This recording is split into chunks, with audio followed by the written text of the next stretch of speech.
Brutal honesty with Trent Erickson. Girls can tell. Try not to take it personally.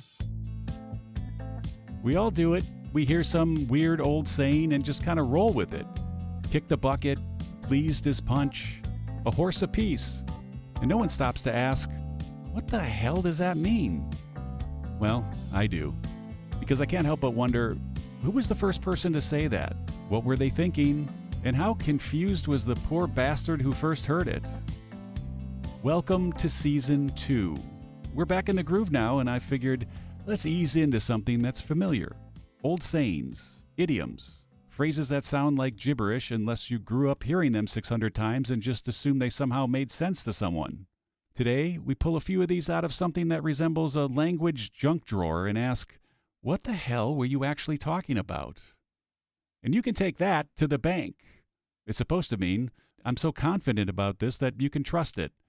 But think about the first guy who said that. Probably some smug dude named Joel talking about the weather, and at the end of it he throws in and you can take that to the bank. That's how I picture Joel sounding. And the other guy's just standing there holding a sack of flour or whatever people held back then, going, take what to the bank? Like, your words? What do I do when I get there? Just walk up to the teller and say, oh, hey, Joel gave me some solid forecast information and I was supposed to come here and, I don't know, like, tell you about it? The bank's going to be like, sir, these nice security guards will be ushering you out for some fresh air. Now, here's what actually happened. The expression came to use in the mid-20th century and was made popular by a 1970s American television show, Baretta. That's it. No financial ties or promissory notes. Just a cop show from the 70s that made you can take that to the bank sound cool enough, and everyone just started kind of saying it. Robert Blake's character would drop in a line when he was sealing deals with the mob, and America collectively decided it sounded badass. We took TV dialogue from a real-life murderer and turned it into everyday conversation. So when your uncle says his weather prediction is something you can take to the bank, he's basically quoting a canceled detective show from 50 years ago. A horse apiece. Now this one's pure American gambling slang from the 1800s and has nothing to do with actual horses, unfortunately. I was hoping it would. A horse apiece, meaning 6 of one or half a dozen of the other, comes from an old gambling dice game that used to describe a draw. There's also evidence that a horse apiece is from the Milwaukee area, where bar dice are a common game played in local taverns. I can attest to that. During certain times of the game, a player who loses has a horse on him.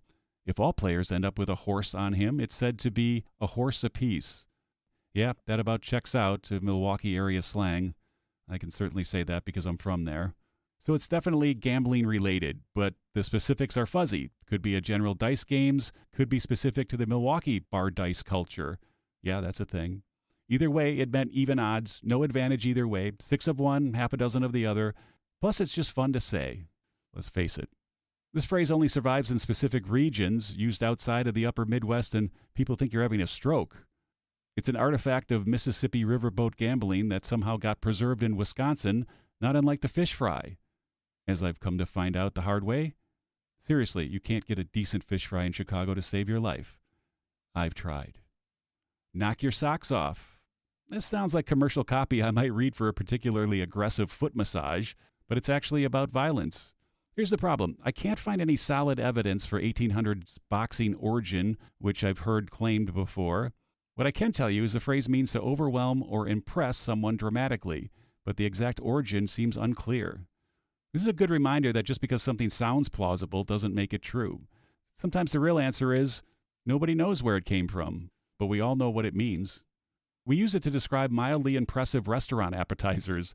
The spinach dip will knock your socks off. No, Gavin, it definitely won't. Long in the tooth. This is how we politely call someone old without saying they're old. But it comes from horse trading, and it's actually kind of scientific.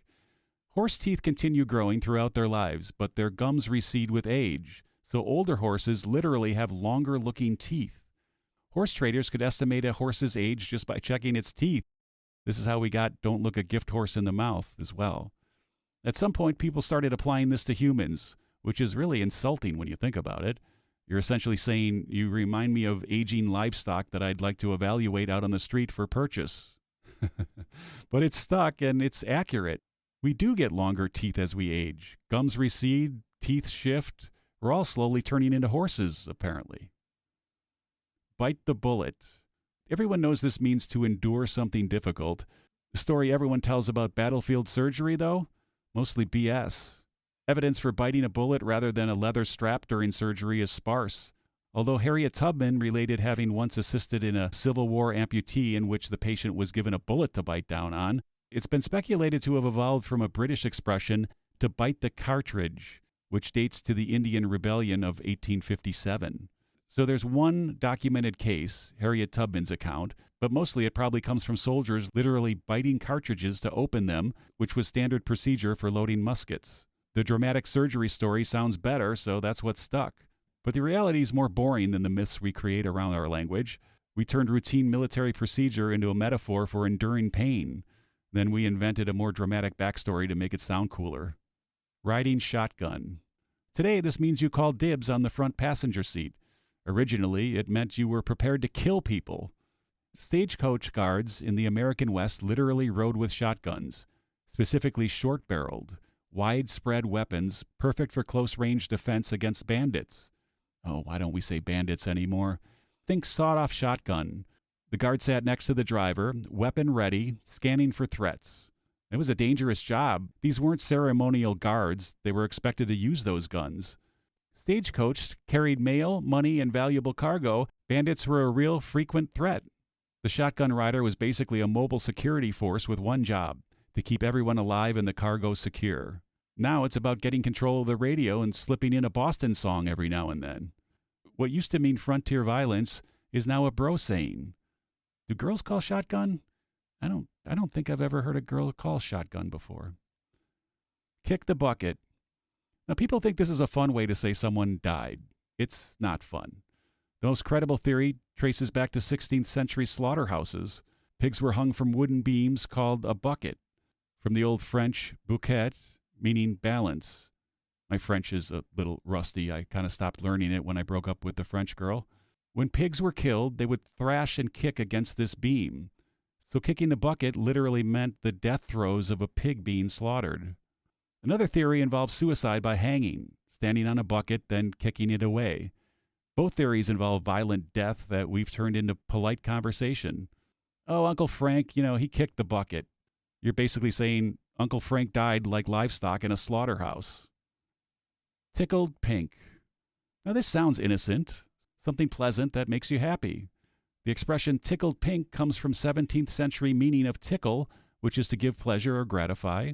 In the 1800s, people began using a similar expression, tickled to death, meaning very pleased. So it actually does come from pleasure. Tickle used to mean to please or delight. Being tickled pink meant being pleased so much you'd blush or flush with happiness. Hence the pink part. Want another one? How about pleased as punch? Now this one sounds wholesome, right? Aunt Carol says it when she's describing her rhubarb pie. But it's not. It's deeply, deeply creepy. It comes from Punch and Judy. It's an old puppet show where Punch, the main character, is a gleeful hunchbacked monster who cheats, steals, and beats his wife Judy and their baby with a club, all while cackling maniacally. So when you say you're pleased as Punch, you're basically saying, I'm as happy as a murderous little freak who commits puppet domestic violence. Suddenly, Aunt Carol's pie feels a lot more menacing, doesn't it? Every idiom is a coded historical document. They preserve moments, occupations, and ways of life that no longer exist.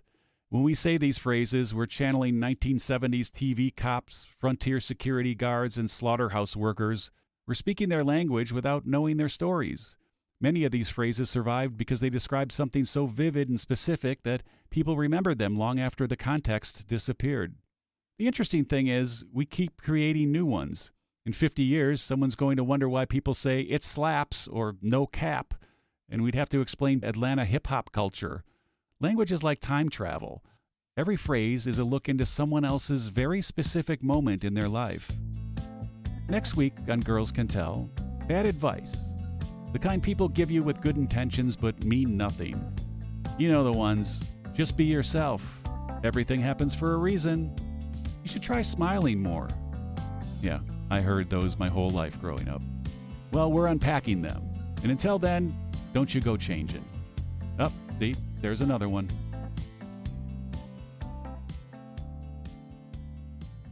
Go for a walk, Holly? Let's go for a walk. Yes. Good girl.